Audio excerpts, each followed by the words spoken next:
ఈ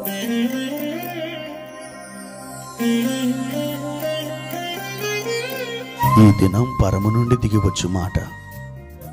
ఇది నీ జీవితానికి వెలుగుల బాట. నీ ఒడిలో ఉంచబడిన దీవెనల మూట, అద్భుతాల ఆనంద ఊట. ఆగస్టు 10 సంవత్సరమంతా మీరు బైబిల్ చదివి ముగించడానికి ఈ రోజు మీరు చదవలసిన లేఖన భాగం ఉదయం 79 మరియు 80 కీర్తనలు, సాయంత్రం రోమపత్రిక 11వ అధ్యాయము 1 నుండి 18 వరకు. ప్రభునందు నాకు అత్యంత ప్రియమైన దేవుని బిడ్డలారా, ఈ ఉదయకాల సమయంలో దేవుని కృప మీకు తోడై ఉండునుగాక. ప్రియ దేవుని బిడ్డలారా, ఎలా ఉన్నారు? బాగున్నారు కదూ? ఈరోజు మరొక శ్రేష్టమైన దినాన్ని మీ జీవితంలోకి దేవుడు తీసుకుని వచ్చాడు. ఎండ కొడుతున్నప్పుడు మీరేం చేస్తారు? ఒక నీడ క్రిందికి వెళ్తారు. మీరు ఒక చెట్టు నాటినప్పుడు అది బాగా ఫలించడానికి మీరేం చేస్తారు? దానికి నీళ్లు పోసి ఎరువేసి చుట్టూ కంచె కడతారు. మీరు ఒక పశువుని కొన్నప్పుడు అది బ్రతకడానికి మీరు ఏం వేస్తారు? మేత వేస్తారు. అవును, ఒక పశువుని కొంటే మేత వేయాలి, చెట్టు నాటితే నీరు పోయాలి. దేవుని బిడ్డలారా, ఎండ కొడుతున్నప్పుడు ఒక పశువుని కొంటే మేత వేయాలి, చెట్టు నాటితే నీరు పోయాలి. ఎండ కొడుతున్నప్పుడు మీరు నీడలోకి వెళ్ళాలి. మన దేవుడు మనకు ఏమై ఉన్నాడు తెలుసా? ఎండ అనే శ్రమల్లో మనం ఉన్నప్పుడు ఆయన నీడగా ఉన్నాడు.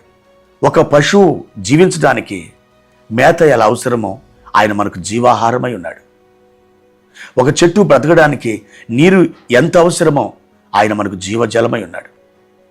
దేవుణ్ణి మీ జీవజలముగా, మీ జీవాహారముగా, మీ నీడగా మీరు మార్చుకున్నప్పుడు మీకు ఎల్లప్పుడూ క్షేమం కలుగుతుంది. మీరు తొట్టిల్లరు. మీ జీవితం అంతా సమాధానకరముగా సాగి వెళ్తుంది. ప్రియ దేవుని బిడ్డలారా, నాకు బలం ఉంది, నాకు బలగం ఉంది, నాకు బంగారం ఉంది, నాకు బంగళా ఉంది, నాకు బెంజుకారు ఉంది, నాకు దేవుడు లేకపోయినా పర్వాలేదు అని మీరు అనుకుంటున్నారా? కోట్లు కూడబెట్టిన కోటీశ్వరులు అర్ధాంతరంగా అకస్మాత్తుగా రోగాల బారిన పడి ఆసుపత్రుల్లో దిక్కుముక్కు లేని స్థితిలో సావు బతుకుల మధ్య కొట్టుమిట్టాడుతున్నప్పుడు భగవంతుడా నీవే నాకు దిక్కని అంగలార్చిన వాళ్ళు ఉన్నారు.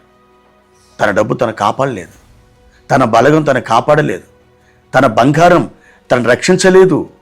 అయితే ఈ దినాన నీవు దేవుని తట్టు చూచినప్పుడు ఆయనే నీ బలగముగా మారతాడు, ఆయనే నీ బంగారముగా మారతాడు, ఆయనే నీ యొక్క ధననిధిగా ఐశ్వర్యముగా మారతాడు. ప్రియ దేవుని బిడ్డ, నువ్వు ఆయన నమ్ము, ఆయనను విశ్వసించు. ఆయన సజీవుడైన దేవుడు. ఆయన ఎల్లప్పుడూ నిన్ను కాపాడుతాడు. ఎలా కాపాడుతాడంటే, నీ కంటిలోకి గాలికి ఒక నలుసు ఎగిరి వచ్చి పడబోతుందనుకో, నీ కనురెప్ప ఏం చేస్తుంది? వెంటనే నీ కనుగుడ్డుని కాపాడుతుంది. అంటే కంటికి ఒక రెప్ప ఎలా రక్షణ ఇస్తుందో అట్లాగే కనుపాపవలే దేవుడు నిన్ను కాపాడుతాడు. అవును ప్రియ దేవుని బిడ్డ, దేవుడు ఆ విధంగా నిన్ను కాపాడాలని చూస్తున్నాడు.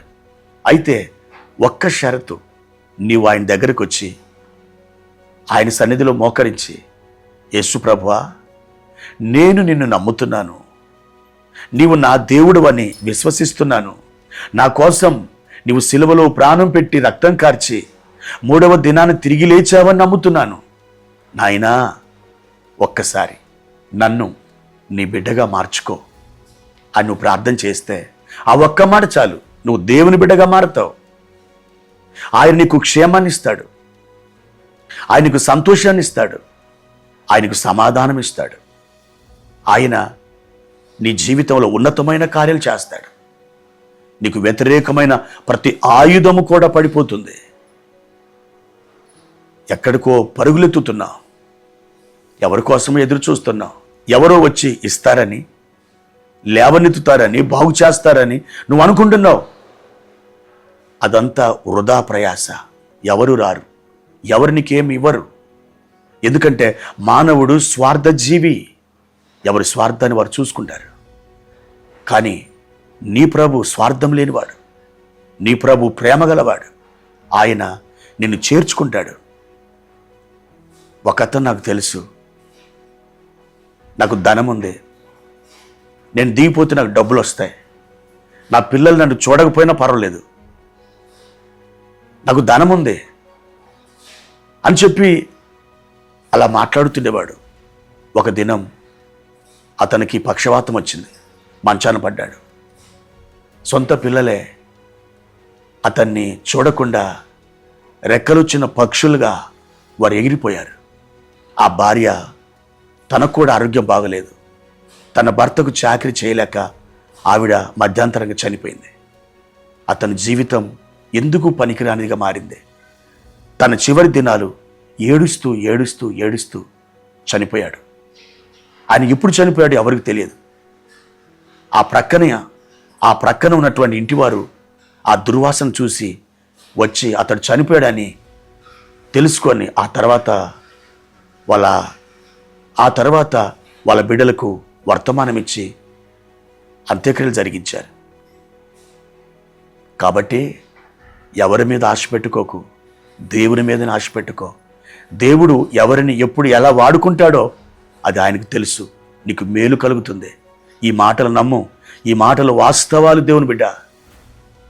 ఈ మాటలు పెడచెవిని త్రోసివేయకు నువ్వు.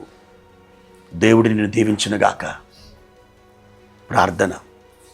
ప్రియమైన తండ్రి, ప్రేమ కలిగిన దేవా, మీ ఘనమైన మాటల కొరకై స్తోత్రాలు. మా ప్రియులను ఒక్కసారి దర్శించండి, దీవించండి, బలపరచండి, ఆశీర్వదించండి. వారి కన్నీళ్లు తుడచండి, వారికి నెమ్మదినివ్వండి, వారి ఒంటరితనాన్ని తొలగించండి. దిక్కులేని వారికి నీవే కదా దిక్కు.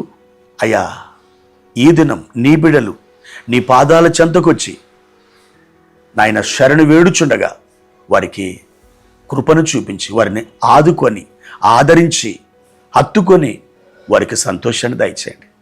మీరు మహిమ పొందమని యేసు నామములో ఈ ప్రార్థన అడిగి వేడుకుంటున్నాను తండ్రి. ఆమేన్.